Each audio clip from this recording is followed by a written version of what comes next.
A long time ago, the Qin dynasty ruled China. They joined a series of fortifications to make one grand structure. Today we call it the Great Wall of China. Why was it built? To protect the people of China, they were told. Also to exert control on them. How? By forcing them to build that wall. Peasants, slaves, rebels, they were all forced into construction in the name of prosperity. Armies were deployed to ensure they did what they were told. This was the beginning of a tradition that lasted for centuries. Emperors and dynasties followed. They improved the wall's design, they added to its magnificence and used the same tools, oppression and tyranny. Today, China has a new emperor. He too has mesmerized his people into a dream of empire building, and he too resorts to oppression to realize this dream. He makes a new assault every week in the name of bringing prosperity. He talks of common prosperity and rejuvenation. Well, that's a sales pitch. And he's destroying livelihoods and lives in the process. Hello and welcome to Gravitas Plus. I'm Palki Sharma Upadhyay. In October 2020, Chinese regulators forced the Ant Group to suspend its $37 billion IPO. The company's owner, Jack Ma, disappeared. He was untraceable for 3 months. Then in February 2021, a web of new regulations by the Communist Party wiped off $1 trillion from Chinese tech stocks. $1 trillion. In July, China's biggest ride-hailing app, Didi, was removed from all app stores in the country. In August, China's private education industry, a multi-billion-dollar business, was decimated overnight by a ban on private tuitions. In September, China's national curriculum was appended. Textbooks were rewritten to match the president's vision. Xi Jinping's thought, a political doctrine that was introduced in schools. Then China went after Evergrande, its largest real estate developer. It was subjected to a series of probes. Today, Evergrande is struggling to pay billions in debt. The crackdown extended to entertainment. China banned reality shows inspired by the West and influencers who were quote-unquote deemed too feminine. Also struck was the online gaming industry. Games were ordered to portray a correct set of values.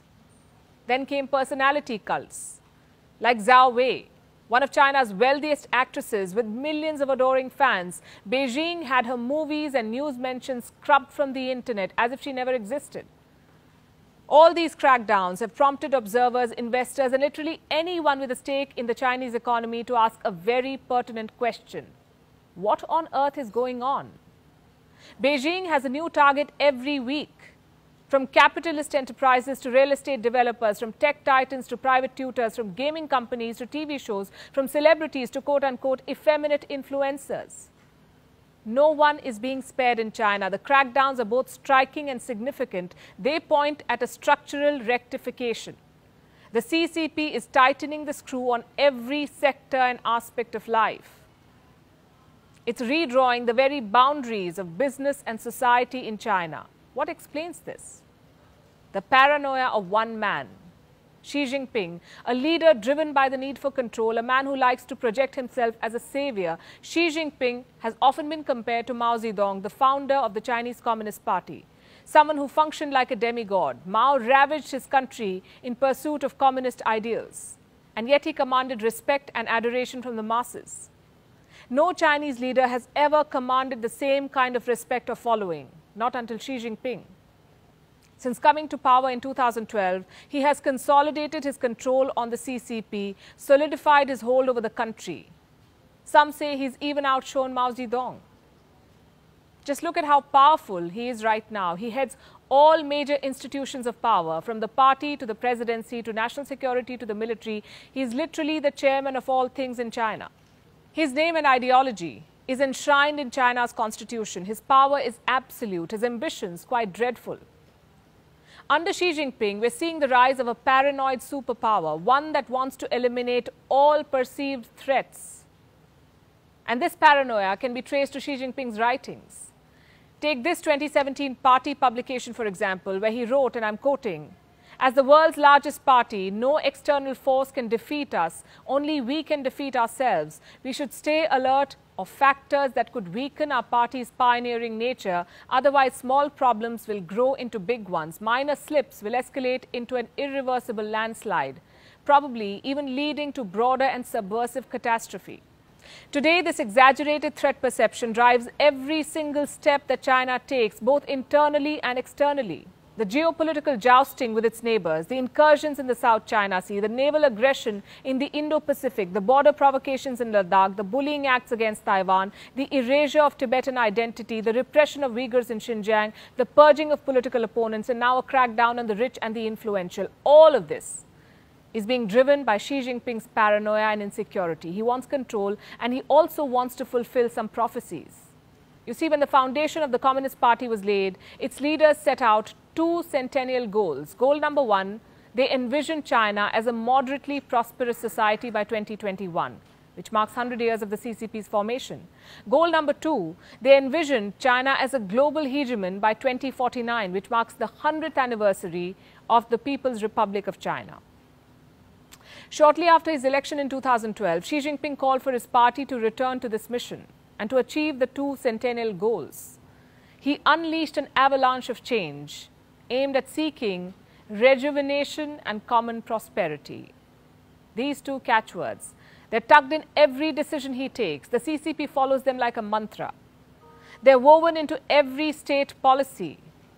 What do they even mean in the Chinese context? The term rejuvenation encapsulates Xi Jinping's overriding objective: build his nation into a true global superpower, command the world's respect. That's what he wants. Common prosperity, on the other hand, is about making the life of every Chinese citizen happier, safer, healthier. It essentially means expanding the pie and dividing the pie. In practice, it means robbing the rich to feed the poor. Well, that sounds like a noble cause, except that it's not. Xi Jinping is not Robin Hood. Robin Hood was an outlaw. Xi Jinping is the law. He cannot be robbing his people. He cannot be going after individuals and entities that become too powerful or rich, that he thinks must be tamed.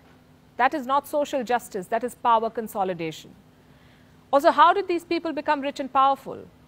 They are the products of China's hybrid communism. For decades, the Communist Party upheld capitalism. It promoted what is called trickle-down economics. It believed that allowing some people to make money is going to benefit all.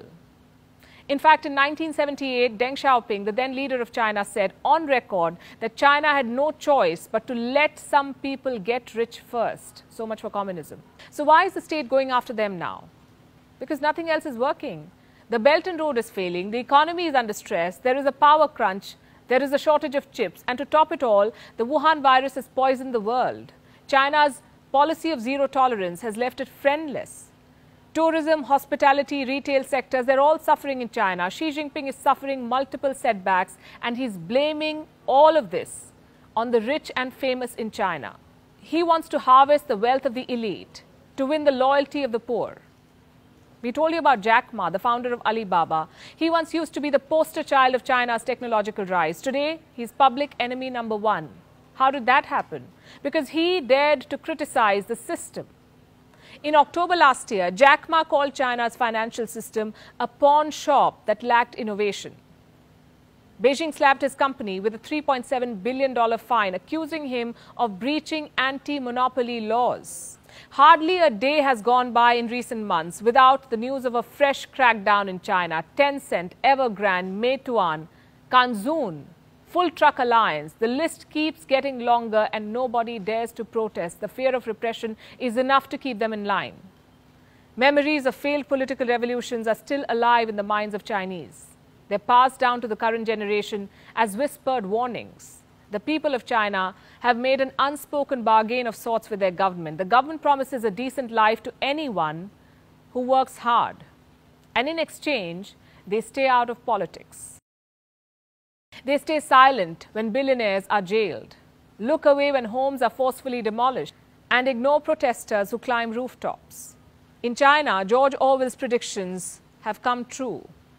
His dystopian script is playing out as reality. How long will this reality last? Well, only if Orwell were here to tell us.